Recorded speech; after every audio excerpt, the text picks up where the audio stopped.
زۆر سپاس ئێوارەتان باش. سپاس بۆ ڕێکخراوی ئازاد بوون بۆ ئەو هاوڕێ بەڕێزانە کە بە ڕسمی بانگێشتیان کردم و سپاس بۆ هەموو بەڕێزان کە ئامادە بوون لێرە. ئومێدم وایە کە بتوانم بابەتەکەم زۆر باش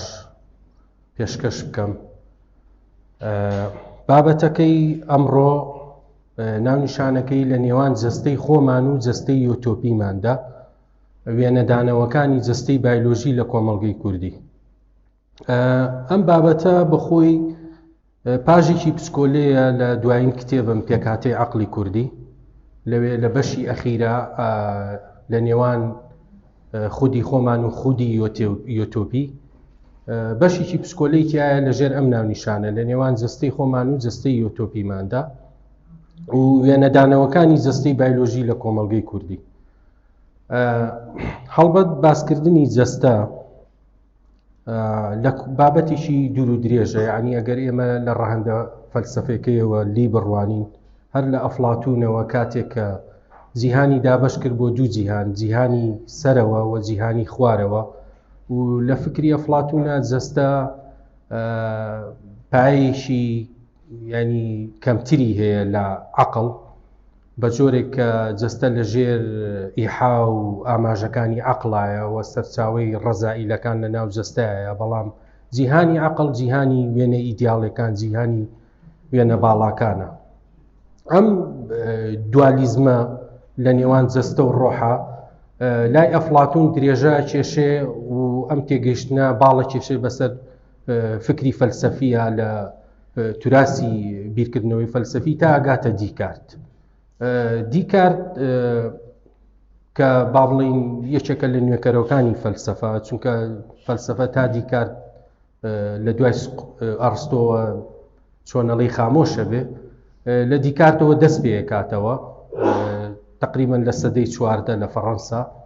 دیکارت لەوێ بنەمایەکی تر دەیانەیە کە پێی وایە مرۆڤ دوو جەوهەری هەیە. جەوهەریان بریتیە کاڵێ من بیرەکەمەوە کەواتە هەم بوونی مرۆڤی پەیوەست کرد بە عەقڵەوە و جەستەی دوور خستەوە، ینی جەستە وەکو جەوهەرێک باوەڕی وا بوو کە ئێمە بێ بۆ ئەوەی حەقیقەت بناسی نابێ باوەڕ بە هەستەکانی خۆمان بکەین. نمونەی خۆری هێناوە، ینی کاتێک ئێمە بە چاو سەیری خۆرەکەین ئەڵین بازنێکی بچووکە و بە ئاسمانەوەیە، بەڵام کاتێک بە تێڕوانینێکی عەقڵی بیری لێکەینەوە کاتاڵین هەر تەنێکی گەورە کە دوورەکەوێتەوە لێمان بچووکە بێتەوە. لێرەوە گەیشتەوە بەرەنجامە کە وتی نابێ ئێمە لە ڕێگەی جەستەکانمانەوە حەواسمانەوە حەقیقەت بناسین.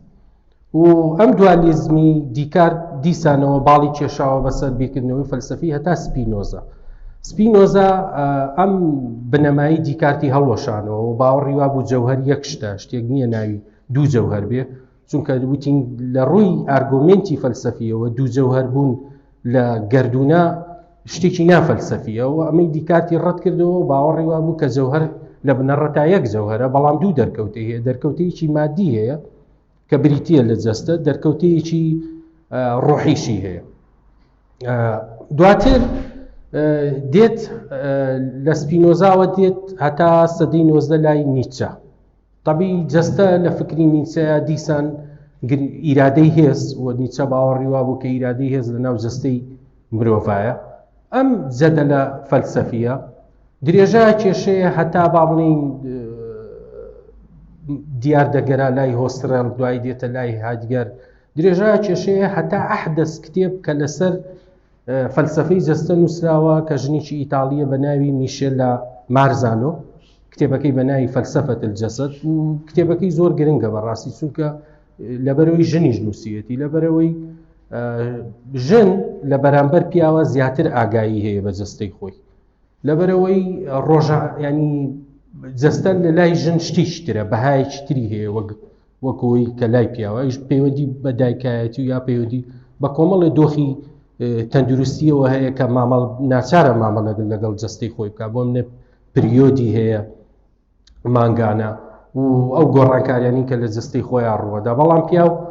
زیاتر لەو شوێنانە گرنگی کە بە جەستەی خۆیدا کە بێتە مای سەرنج بۆ ڕەگەزی بەرامبەر، مەسەلەی قژ و ڕیش و کامانش بەپی کولتورەکان ینی جیاوازە، ینی بۆ نمێسا لە کولتوری ئێمەیە مرۆڤێک کە قژی نەبێ فەرقی هەیە، ینی لە پیاوێک کە قژی هەیە، بۆ ئێسێرەکی ئێستا ماشەڵڵا هەمووی زەرعی کردوتەوە پەیوەندی بەو بەها ڕەمزیەوە هەیە کە کولتورەکەیدا بە مرۆڤێک کە پرچی هەیە. بۆیە کتێبەکەی میشلا کتێبێکی زۆر گرنگە، سێ چوار کتێبی تریشی هەیە جەستە بیر دەکاتەوە، بەڵام ئەو کتێبەی فەلسەفەت الجەسەد کتێبێکی زۆر زۆر گرنگە. ئەمە دیوە فەلسەفەکەی جەستەیە. هەڵبەت هەر ئەوەندە نییە بەڕاستێکی لە دوای سەدەی نۆستەوە تێڕوانینێکی تر بۆ جەستە پەیدا بوو کە بریتی بوو لە تێڕوانینی بایۆلۆجی و باوەڕی وا بوو کە دەماغ جیهان بریتیە لە وێناکردنی دەماغ، چونکە پێشتر لە ناو فەلسەفەیە جیهان بریتیە لە وێناکردنی عەقڵ وەکو کانت تاکیدی لێ کردەوە. بەڵام یەکێک لەو فەیلسوفانە جۆن سوار باوەڕی وا بوو دەماغ سێ بەڵگەی هێنا. بەڵگەی یەکەم ئەوەیە کە مەسەلەی ڕەنگەکان کە بەپێی کۆمەڵی توێژینەوەی دەمارناسی باوەڕی وایە کە ڕەنگ لە ناو گەردوونا نییە، بەڵکو عەمەلیەیەکی مغناتیزیە لە ناو دەماغی مرۆڤ ڕەنگەکان دروستەکە. ئەمە یەکێک بوو لە ئارگومنتەکانی. ئارگومنتی دووەم بریتی بوو لەوەی کە جەستا بە بە سەنتەری ئینسان، کاتێ تۆڵی ئەوە باکوورە، ئەوە باشوورە، ئەوە لە بەردەمە، ئەوە لە پشتمەوەیە، ئەوەی سەنتەرە لەم پرۆسەیە بریتیە لە جەستەی مرۆڤ، واتۆ بەپێی جەستەی خۆت باکوور و باشوور ومانە دابینەکەی. ئەوەش تێڕوانینێکی باڵین زانستیە کە هەتا ئێستا درێژەی هەیە، یا دەماغ زیاکردنەوەی دەماغ لە عەقڵ. هەڵبەت نابێ ئێمە هەوڵەکانی سیگمۆند فرۆید، ئێمە زانین سیگمۆند فرۆید بەخۆی تەبیب بوو، ینی تەبیبێکی ئاسایی بوو، ئێوە زانین کە زانستی پزیشکیش مامەڵە لەگەڵ جەستەی بایۆلۆژیەکە. بەڵام فرۆید دیقەتی ئەوەیدا کۆمەڵی نەخۆشی هەیە، ئەم نەخۆشانە کێشەیان هەیە لە ناو جەستەیانە، بەڵام کاتێک کە فەحسی تۆبیەکرێت هیچ کێشەیەکیان نییە لە ناو جەستەیانە. مەسەڵەن ئێستا لە کۆمەڵگەی ئێمە خەڵکێکی زۆری ئێمە قۆڵۆنی هەیە. قۆڵۆن لە کۆمەڵگەی کوردی بەشێکی پەیوەندی بەو سترێسەوە هەیە کە کۆمەڵگەی ئێمە لە ناوی ئاژی. بۆ منە دکتۆر یەکەم شت کە پێیاڵێ بیر مەکەرەوە، خەفەت مەخۆ. بەشێکی دووەمیشی ئەو خۆراکانەیە کە با بڵین ئێمە کۆمەڵگەیشی گەنمی سەمون و نان و کاوە مەزدەری سەرەکیە بۆەوەی کە قۆڵۆن تووشی نەخۆشی قۆڵۆن بێ، بەڵام بەشە زۆرەکەی لایەنە دەرونیەکەیە. فرۆید ئێمە زانین ینی یەکێکە لەو عالمانی کە مێژووی مرۆڤایەتی گۆڕی، چکە ئەگەر کۆلۆمبۆس ئەمریکای دۆزی بێتەوە، فرۆید دوورگەیەکی زۆر گرنگتری دۆزیوە کە بریتی بوو لە لاوەعی، کە باوەڕی وا بوو لاوەعی مرۆڤ بەپێی نائاگایی خۆی بەرخورد لەگەڵ واقعاکە، و ناوەعی نائاگایی یا ناخود ئاگایی ئێمەش ئەو مێژوە سایکۆلۆژیە بۆ ماوەیە کە لە کۆمەڵگەکە یاخود لە باوانەوە بۆمان ماوەتەوە.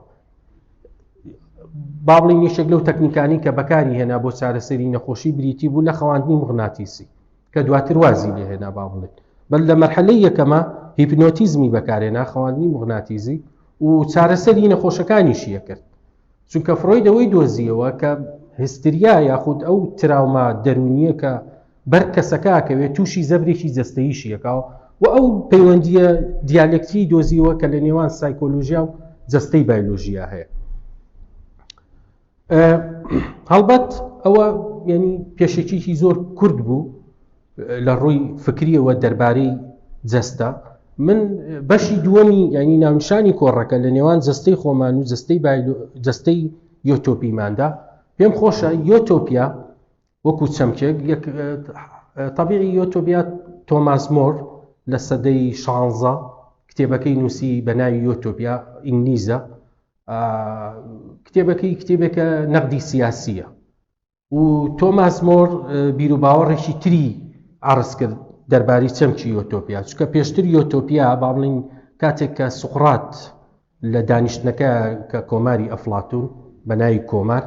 لەوێ کە زەختی لیەکەنەڵێن باشە سوقرات تۆ هەموو ئێمە ڕەت کردەوە و ئەم سیستەمی کە لە یۆنانە هەیە ڕەتی کردەوە پێشنیاری تۆ چییە کۆمەلگا ئەو کۆمەلگە میسالی کە لە خەیاڵی تۆیا هەیە چییە طبعی سوقرات لەوێ ڕاوەستیواڵێ ئەمە قورسترین ئیشێکە کە منیکەم چکە فعلەن لەویا سوقرات دەکەوێتە بەردەم ئەوەی ڕەتکردنەوە ئاسانە یعنی گفتوگەکانی سوقرات ئەوانی تری هەمووی ڕەتکردنەوەیە مەسەلەن شاعیرەکانە دوێنێ ئەڵێ بەڕای تۆ شعر سیاڵێ ئەوەیە ئەوە نییە ئەوە نیە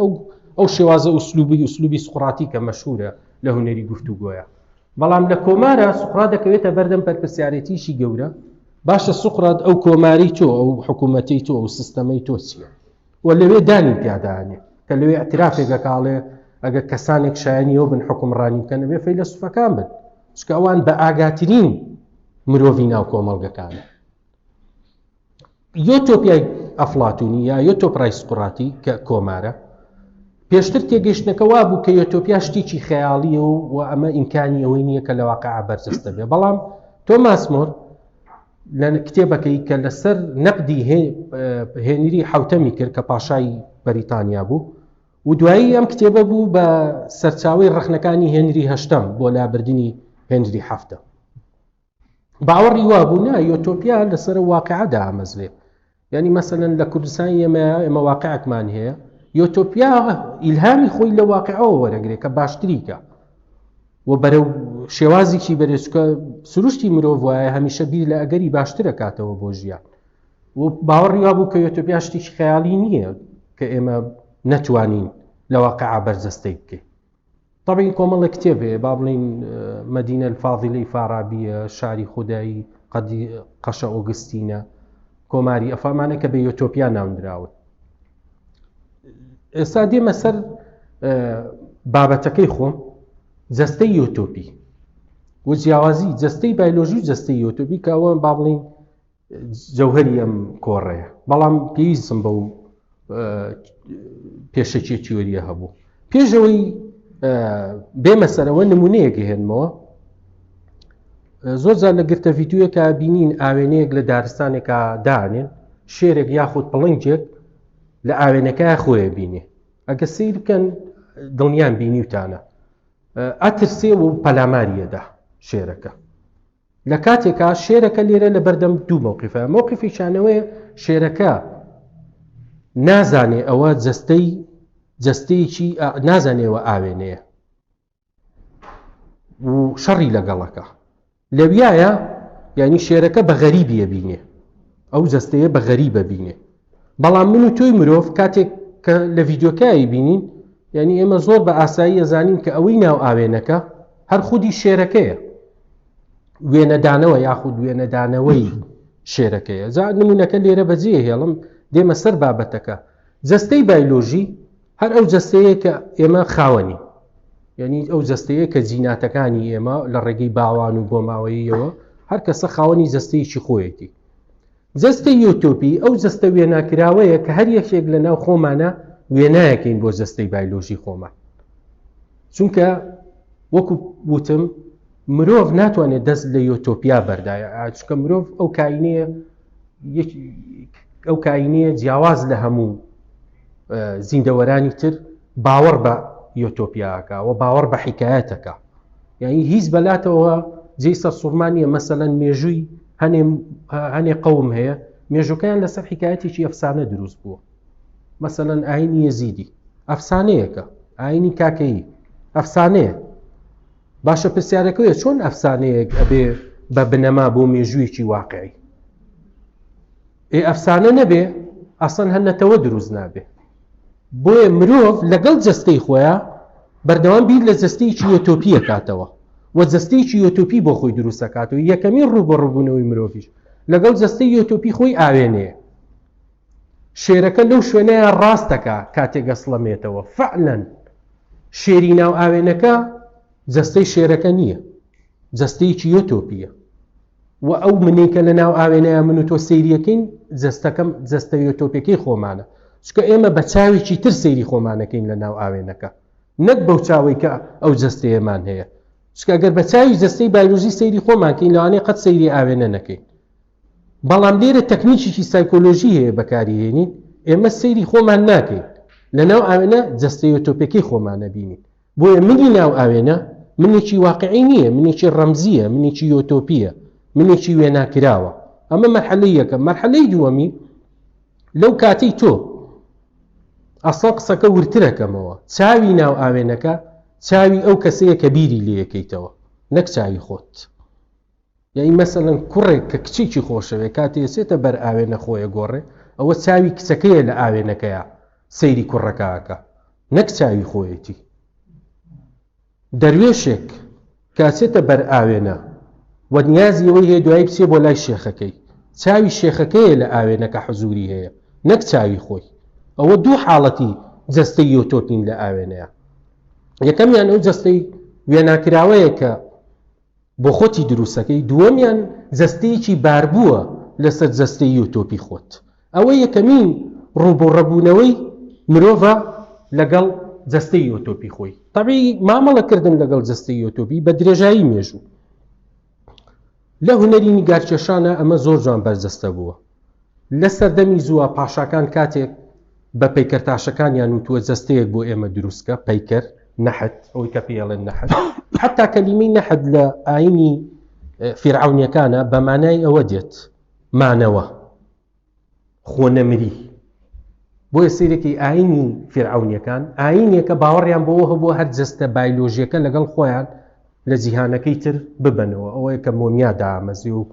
ئەهرامەکان دروستە بێ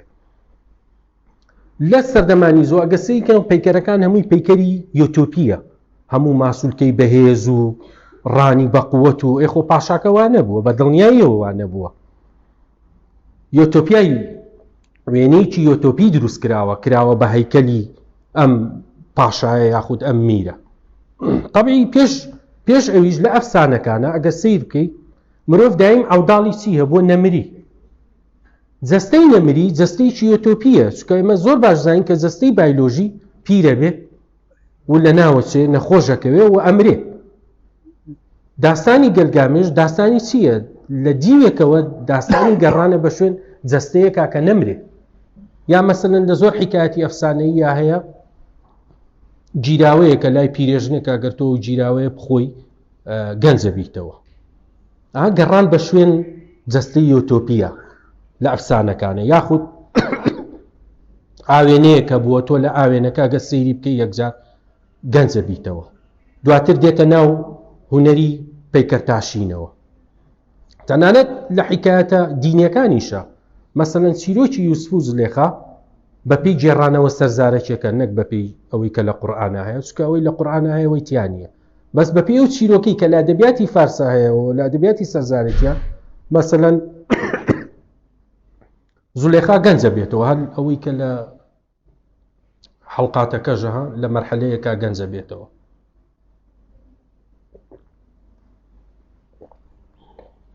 بورە طبيعي لا حكاية ئاینیەکانە لا چیرۆکە ئاینیەکان با بڵێن لە چیرۆکی یوسف و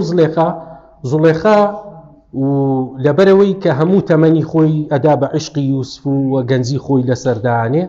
سێرەکەی لە بەشێکی حکایەتەکە زولێخا جاریشتر ئەگاتەوە بەو تەمەنی کە لە پێناوی یوسفا دایناوە طبیعی ئەمە تەکنیکی سایکۆلۆژیتیە یعنی چون کاتێک هەر حکایەتێک بێ بە ئەچێتە ناو تێگەشتنی گشتیەوە و وەکو حکایەتێکی سەرزارەکی سەر بەملایەنی معنەوی کۆمەلگایە زۆر جوان بەیدبێژ یاخود دەمانی ئەم داستانانە داڕێژن زۆر باش ئاگاداری ئەو چاوەڕوانە سایکۆلۆژیەن کە جەماوەت چاوەڕوانی لێەکە چکە ناکرێ زولێخا سفر بەدەست لێ بێتە دەرەوە ئەگە سفر بەدەست لێ بێتە دەرەوە عیشق ئەبێ بە شتێکی بێزراو یا ئەو خۆ بە قوربانی کردنە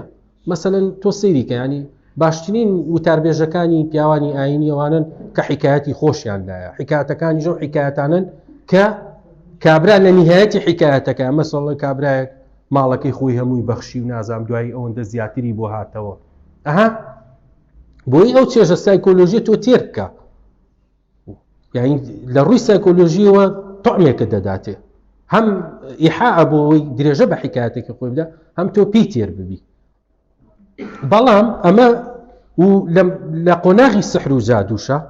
لە ڕۆگەی کۆمەڵی سحر و جادووە مەسەلەن کتێبی سینۆها وەلو من باوەڕ ناکەم سینۆها لەو سەردەمایان نووسابێ باوەڕەکەم و نووسەرە زۆر بەس شارەزایی توانیەتی ئەو حکایەتە دروستکە. ببورن تەواو نییە قوڕگەم.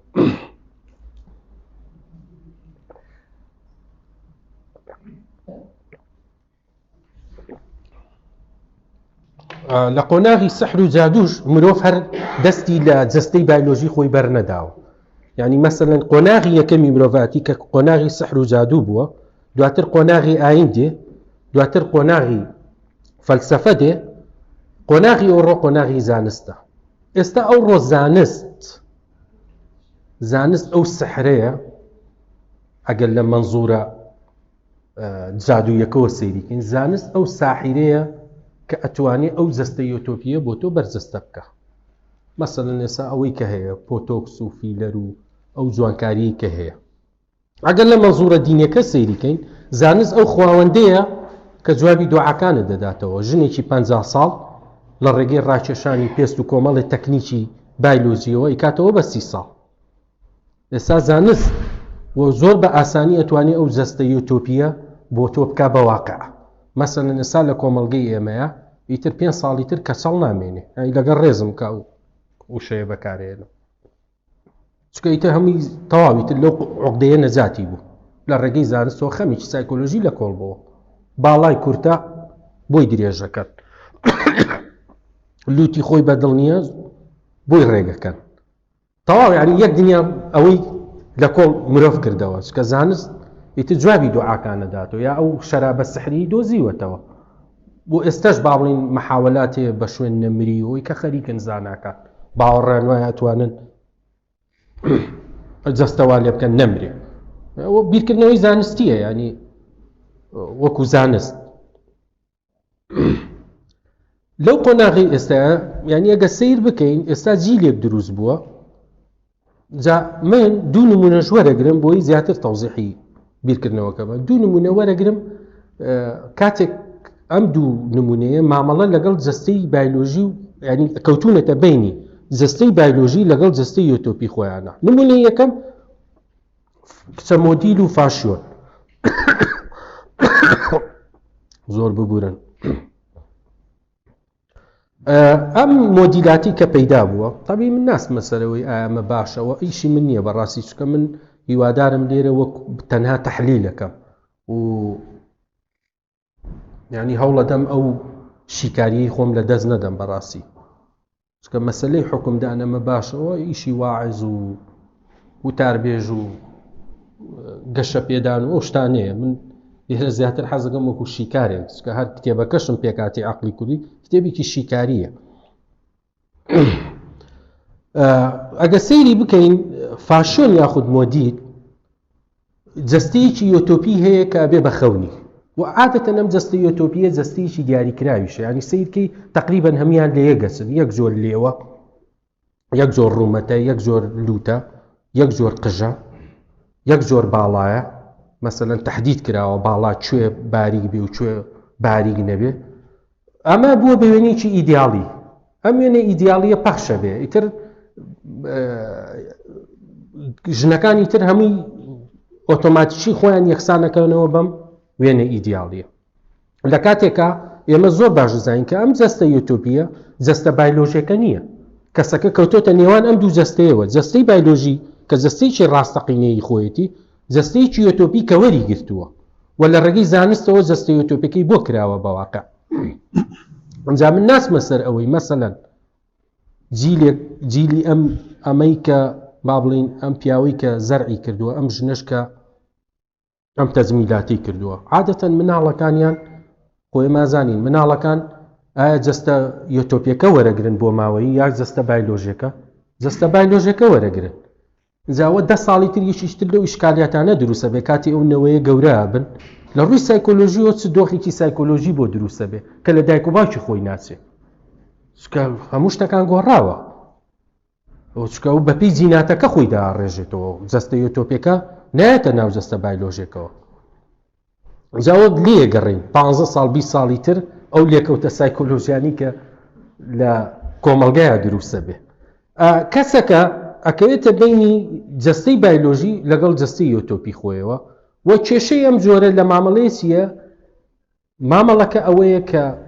کەسەکە ڕازی نییە بە جەستەی بایلۆ وە جەستەی بایلۆژی خۆی بەجێهێشتووە چووە لە ناو جەستەیەکی ترا دانیشتووە و ئەو جەستەی تر جەستەیەکی غەریبە بە خودی خۆی بۆیە لە بەرامبەر جەستەی چەمکی یۆتۆپیا چەمچەکەیە پێڵێن دیستۆپیا یۆتۆپیا یعنی ئەوجی کەماڵ یعنی شتێک کە لە ئەو پەڕی کەماڵی جوانی و بێعیبی خۆیەتی دیستۆپیا پێچەوانەیەکەیەتی شتێکە کە لە ئەوجی ناشرینی خۆیەتی مەسەڵەن جۆرێک لە ئەدەبمە ئەدەبی دیستۆپی یا ئەدەبیاتی پیس هەمووی جنیە و یعنی بێڕتوش و ئەوانەیە ئەم کەسە و بەردەوام جەستەیەکی یۆتۆپی نیشانی ئێمە داتەوە باشە وە خۆشی کەوتۆتە ئەو بینەوە جەستەی بایلۆژی خۆی بەجێهێشتووە مامەڵەکردن لەگەڵ جەستەی بایلۆژی یەکسانە بە تەندروستی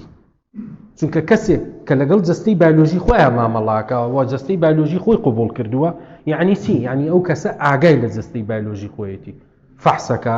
خواردنەکانی ڕێگەخا هەموو یعنی بەردەوام مامەڵە لەگەڵ تەندروستیاکە بەس کەسێک کە جەستەی بایلۆژی خۆی بەجێهێشتووە وە چووە لەناو جەستەی یۆتۆپیەکەیە دانیشتووە مامەڵە لەگەڵ چیەکە مامەڵە لەگەڵ ئەو بەها سەرمایە ڕەمزیەکە کە لەناو کۆمەڵگەکەیە هەیە یعنی بە شوێن سوڵتەی ڕەمزیەوەیە نەک بە شوێن تەندروستیەوە بێ بۆیە شەرت نییە کەسێک کە جەستەیەکی یۆتۆپی جوانی هەیە تەندروستیەکی باشی هەبێ مەرز نییە تەنانەت ئەو کوڕانی ئەمڕۆ ئێستا سیرکەن جاران ئەگەریکی بیستە یاری ئاسم بکە چوار هۆڵی یاری ئاسم نەبووە نە کابرا لە ماڵەوە بە قوتوی شیر و نازانم بیرمە مناڵ بووم بە قوتوی شیر و بچیمە تۆشتیان تێ کرد ئێستا ماشەڵڵا هەر سەرەفەعێک هۆڵێکی لە جوهەنی لێیە تابی تەنانەت ئەوانەشی کە لەوێ تابی ڕاضە هەممان نەزانین سەر بە سەحەتە سەر بە جەستەی بایلۆژیە بەس کێشەکە چییە لەوێ ئەوەی کەسەکەی وای لێ کردووە بچێ بۆ ڕاضە تەندروستیەکە نییە گەشتنە بە جەستەیەکی یۆتۆپی مەسەڵەن بیستویەتی وەڵا کچ و ژن حەزیان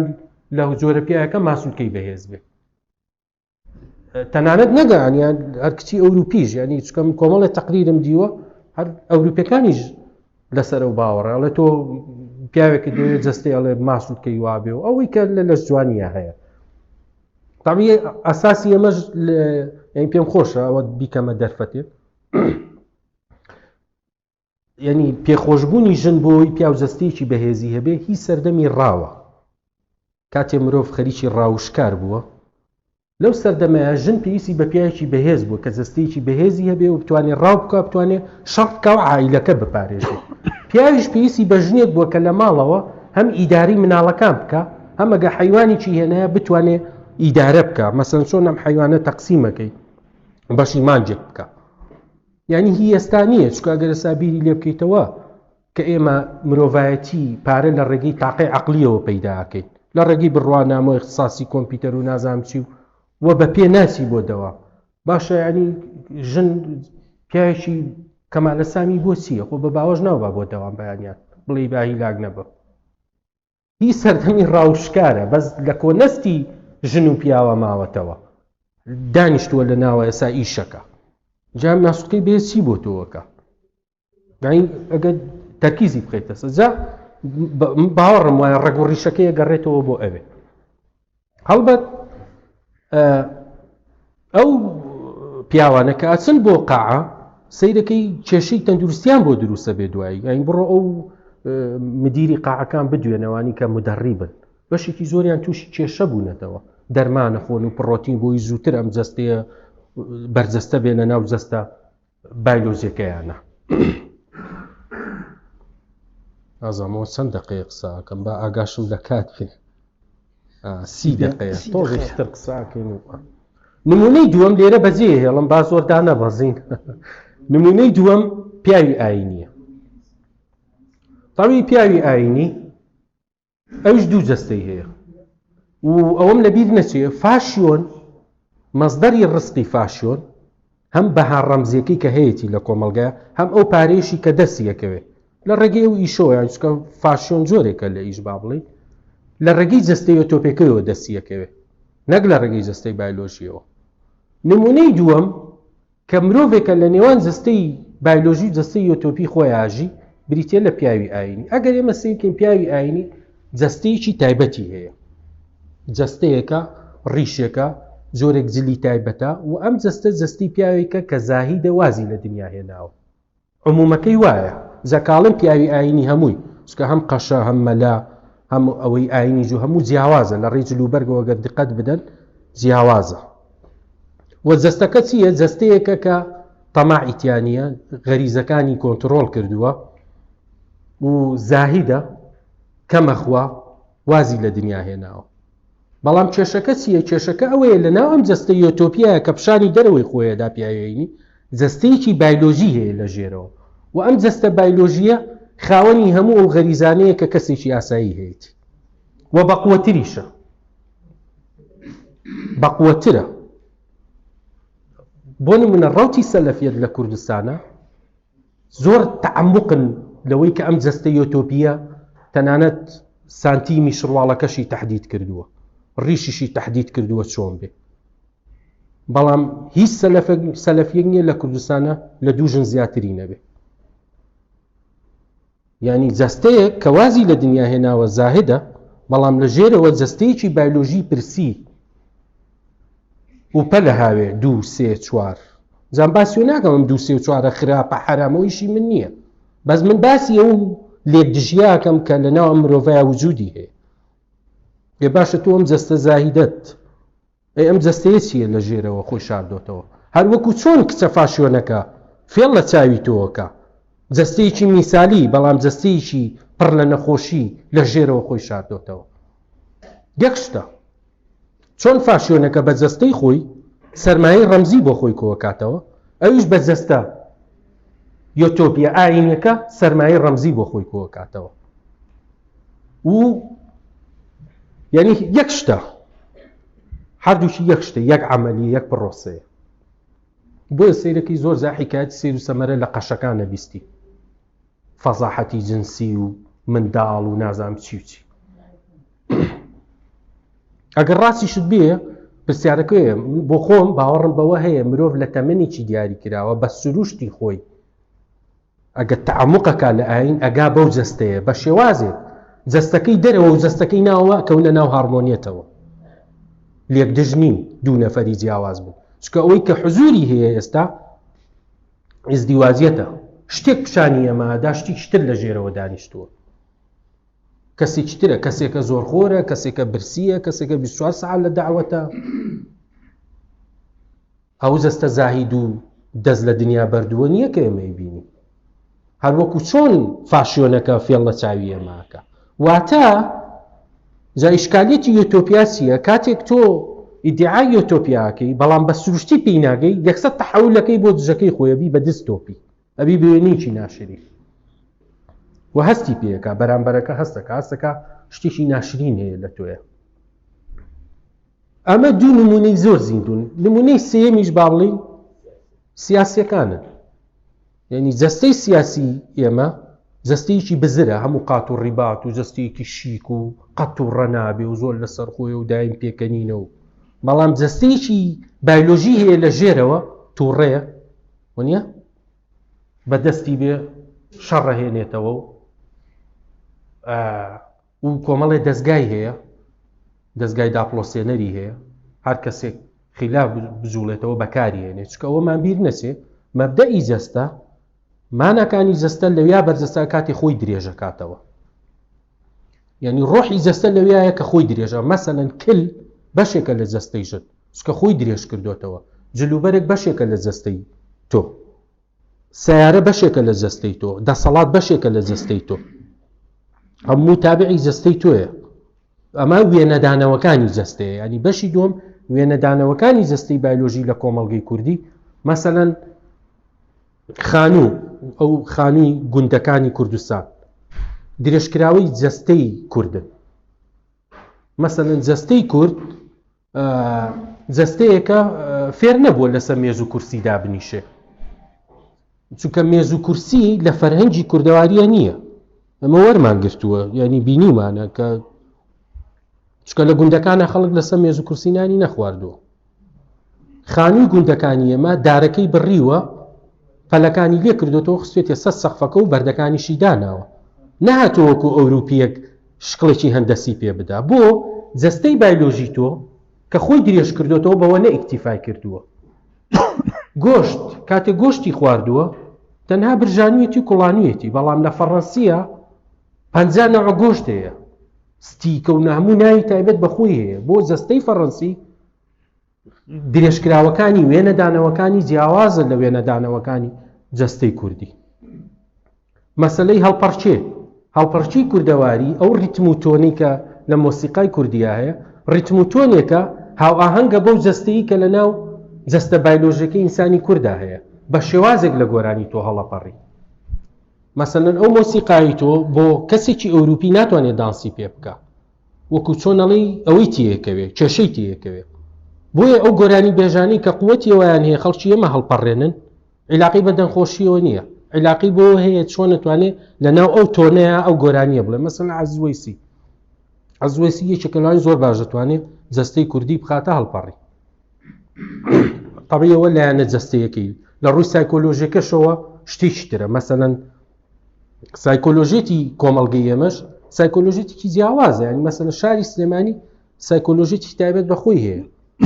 ئەوە عیلاقی بۆ نییە ئەو گۆرانی بێژە کە بۆتە وێردی سەرزمانی گەنجەکان و بڵاو بێتەوە لە سلێمانیا بێ بە مۆدی، عیلاقی بە دەنخۆشیەوە نییە، چکە لەو دەنخۆشتریش هەیە. مەسەلەن کەمال محەممەد تا ئاستێکی باش توانیوێتی ئەو بۆشاییە سایکۆلۆژی سلێمانی پڕکاتەوە، لە دووهۆک عەبدولقاهار زاخۆیی، لە هەولێر زیاد ئەسعەد. عیلاقی بەو هەماهەنگە سایکۆلۆژیەوە هەیە کە ئەکەونە ناو هارمۆنیێتەوە. مەسلەی جەستەش وایە ئی هەڵپەڕی بۆ ئێستێکی دانسی کوردی دانسێکی جیاوازە، خانووی کوردی خانوویەکی جیاوازە. جا من درێژەی نادەم، ینی بابەتەکە نازەم هیوادارم و شک نەبوو بێ بابەتەکە، بەڵام ئەو بابەتە بەشێکی پشکۆلەیە لە دوایینمین کتێبم پێکاتی عەقڵی کوردی، لەوێ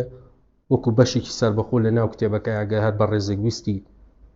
یعنی زیاتر لەوەکە من لێرە شەرحم کرد. کتێبەکەش لە کتێبخانەی کاکدارا هەیە، پێم وابێ لێرە لە سلێمانی هەیە. شتێکم لەبیر نەچێت، تەڕی بە پێچەوانەی جەستەوە، ینی جەستە چێژ لەوە بینێ کە خۆی درێژکاتەوە، بەس ڕۆح چێژ لەوە بینێ کە دەست لە شت بەردە. ئەو دوو ئاڕەستی جیاواز بۆیە کەسی ڕۆحی هەڵپەی نییە بۆ ژیان، چکە چێژەکەی لەوایە کە ئەکشێتەوە لە ژیان، بەس جەستە چێژەکەی لەوایە کە پەلە هاوێ بۆ ژیان. ئەوە دوو ئاڕەستی جیاوازن و من باوەڕشم بەوە هەیە باسی ئەو لێک جیەم کرد کاتی ئینسان ئەکەوێتە بینی جەستەی بایۆلۆژی و جەستەی ئۆتۆپیەوە. باوەڕم بەوە هەیە حاڵەتێکی سروشتی هەیە کە ئەو جوانی ناوە دێتە ناو جەستەی بایۆلۆژی و لە ناو جەستەی بایۆلۆژیا شتێکی ئۆتۆپی دەرەکەوێت، ڕۆشناییەکی تایبەتە و ئاڕای جیاوازیش هەیە لەسەرمە. بۆ منە ئوشۆ کە یۆجێکی هیندیە باوەڕی وە نمونەی منداڵە هێنێتەوە، ئەڵێ منداڵی ناشرینمان نییە، ئەڵێ هیچ مناڵێ ناشرین نییە، وە قسەکەشی ڕاستە، جا ڕەشە سوورە و ئەڵێ مناڵ هەمیشە سیرکراویشە. بۆ ئەڵێ مناڵ چونکە جەستەی خۆی قبول کردووە، ئەوەی کە هەیە قبولی کردووە، غەرقە لە ناو بوونی خۆیە، وابەستە نییە بە دەرەوەی خۆی، بۆیە هەمیشە سیرکراوە، هەمیشە مەجبوری تۆ پەلاماریت و ماچی دەیت و بڵێ ماشەڵڵا کە جوانە. بەس ئەوی تر کاتێ جەستەی خۆی قبول ناکە، جەستەی بایۆلۆژی خۆی قبول ناکە و جەستەیەکی غەریب بهێنێ لە ناو جەستەی خۆیان دانێ کە جەستەیەکی ئۆتۆپیە، واتە ئەبێ ئیش بکا بۆ ئەوەی ببێ بە سیرکراو. ئەمە ینی دوو ئاڕەستی جیاوازن. من زۆر سپاسان دەکەم لێرە کۆتایی پێهێنم، بشبورن کە نازانم زۆر قسەم کریان نە، دووبارە بەخێر بێن و زۆر خۆشحاڵ بووم و گەورەتان کردم، بە ئومێدم کە کاتێکی بەسوودمان بەسەر بردبێت.